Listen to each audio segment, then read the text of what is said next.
Today we're happy to have Chef Wayne to teach us how to make tonkatsu. Alright, so we've defrosted our pork chops. Something to know about this is that we like the bone in, so I'm going to leave it in for the purposes of this recipe, but for everyone, it's not obviously for everyone, and traditional tonkatsu, I believe, does not actually have the bone in it. It might look a little funny, it'll stand out a bit. Obviously, I can't flatten this at all when I'm going to use my the meat tenderizer and then the knife. But the first thing we're going to do, and this is just based off of what I've seen online, is it's suggested just to score it a little bit, similar to how you would do pork roll. I'm kind of giving away I am from Jersey, but we don't want it to, when it's being fried or cooked, to kind of wilt or curl up. So let's take a stab at that. So I'm going to do that for all of these pieces real quick and scour them. Just on the corners. And these are frozen overnight, coronavirus, so we're stocking up everything. But if you have them fresh, they'll probably be a little bit better. But these are relatively fresh. I think we bought them earlier this week. Okay, hopefully that will stop the scoring. Hopefully that will stop them from curling. And we have one little piece that just fell off the bone that, you know what, why not?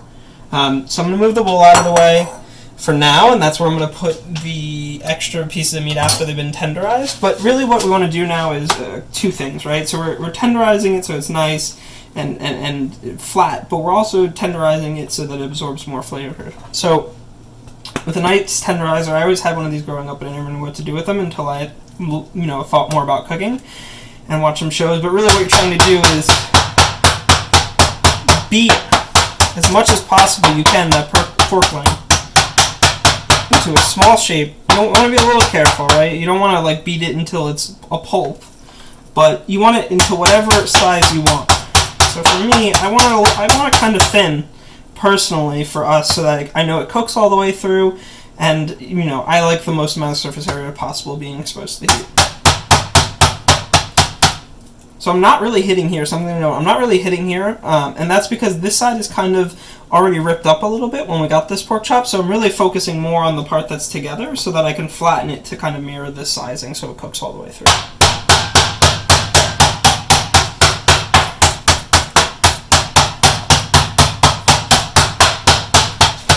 Okay.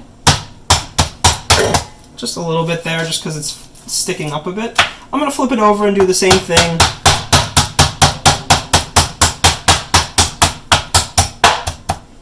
Don't want to do that too much, and then I'm going to put it right back in the bowl for now for us. And we're just going to rinse and repeat with all of these. This one's a little bit frozen, so it's a little bit more difficult, but might have to defrost this a little bit more, but it's working.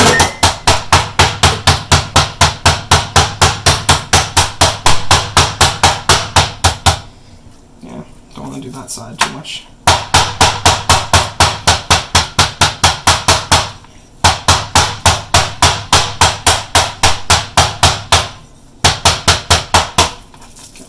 That's as good as that one's going to get for now. Okay.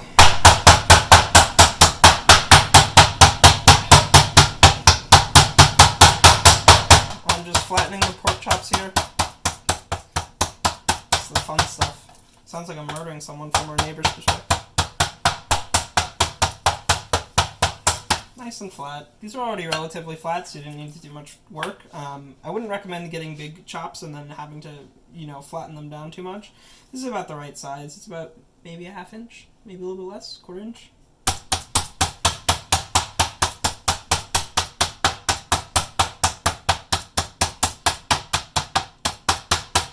Always flip.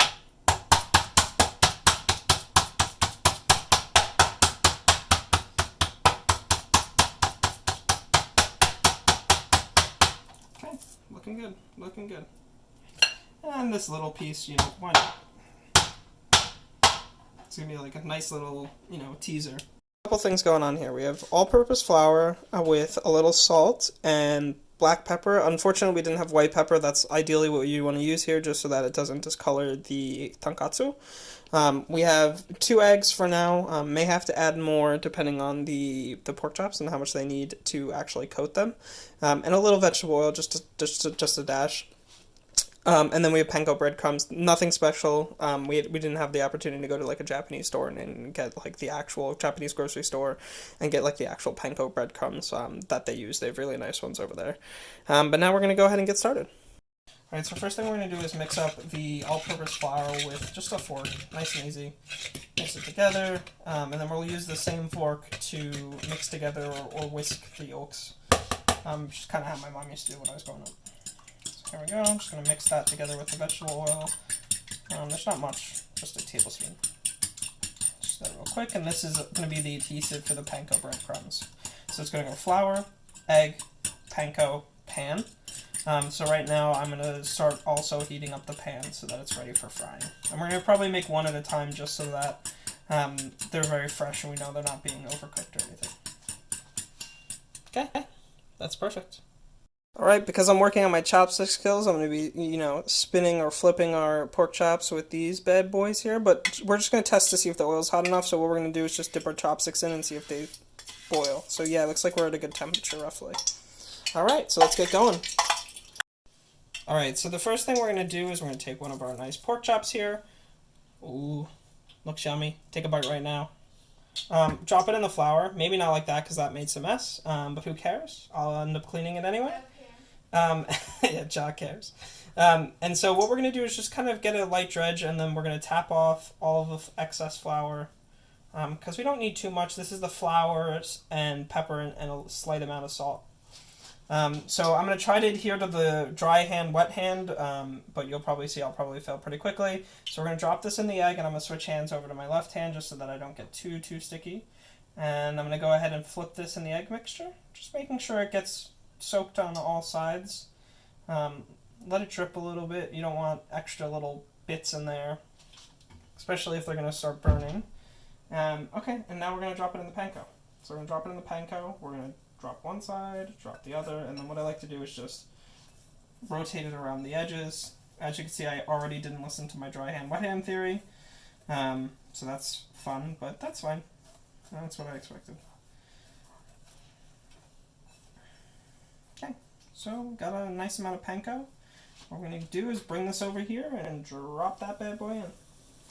Alright, we're at the point where we want to go ahead and flip this. I can see kind of right around here that it's looking a lot browner. And so what I'm going to do is just grab my chopsticks under here, grab the pan too so it doesn't rotate too much. Grab it and give it a nice flop. Yeah, looking pretty good.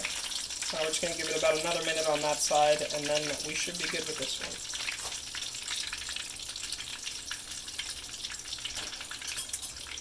While we're doing that, what I'm doing is I'm setting up a separate rack. It's kind of off screen right now, I'll show you after, where we just have a baking tin, and then on top of that we have a drying rack, similar to what you would do with cookies. But what we're going to do is let the pork chops, the tonkatsu, sit here for a minute to kind of soak or drip any excess oil off.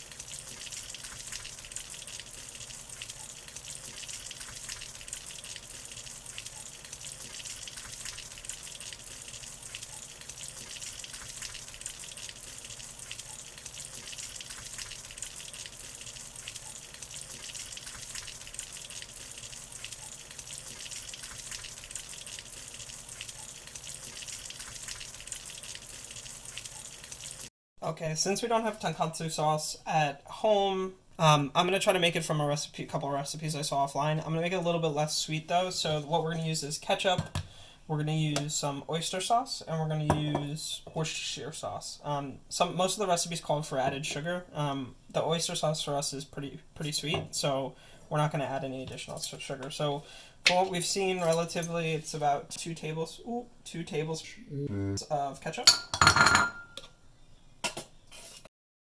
Ooh, making a mess. Loving it. Okay. Okay. To 1 teaspoon of Worcestershire. Pronounce it. Always having trouble. Okay, fill that up. Drop that in there. 2. The same amount, so 1 tablespoon of oyster sauce. So what we'll do, we'll mix these together, we'll give it a try, and then we'll add or change as we see fit. Oyster sauce is just a little bit thicker, so it takes a second. Okay, there we go. All right, that's starting to look like that nice dark sauce.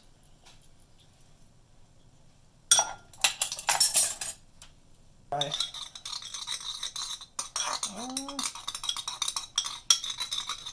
Not quite as dark as I'd like it, but let's see. My taste there.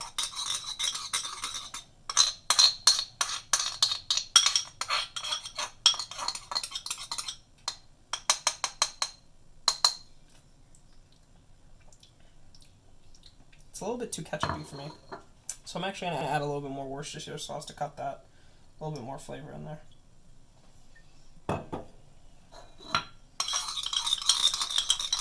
I don't think it needs more oyster sauce because the oyster sauce is pretty sweet. You have a pretty natural ketchup, and that's not overly sweet, no sugar added, so it's not that sweet, but oyster and ketchup alone are enough natural sugars for this. Let's give it a try. It's a little bit more interesting. We'll go with that for now. Alright, so now we're going to add a little vinegar, which is not normally added in this, but we need something that's a little bit less sweet, that's going to kind of add some acidity and not make it like, you know, sweetened ketchup. At least from our perspectives, we like it a little bit more tangy. So I'm going to add a little Chinese cooking vinegar rather, not wine. And just a little bit, and then we're going to mix that and give it another taste. Oh, now it smells good. Chinese vinegar always reminds me of dumplings and buns. Oh my god. Okay, round 2. Oh, that's much better. That's fantastic. Very nice. Our pork chops are going to look like when they're off and on the drying rack, just dripping down through. Okay, now we're going to chop it up and prepare it for dinner. Just take a nice rest. Oops, I might have eaten a little bit, but...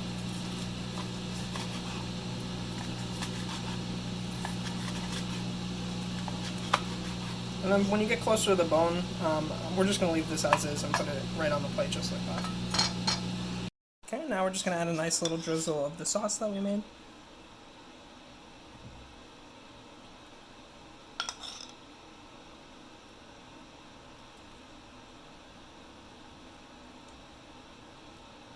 And then obviously some more on the side. And then that's it. Tonkatsu. Alright, thanks for watching us. If you like this video, give us a thumbs up and make sure you subscribe us for more videos like this. Thank you.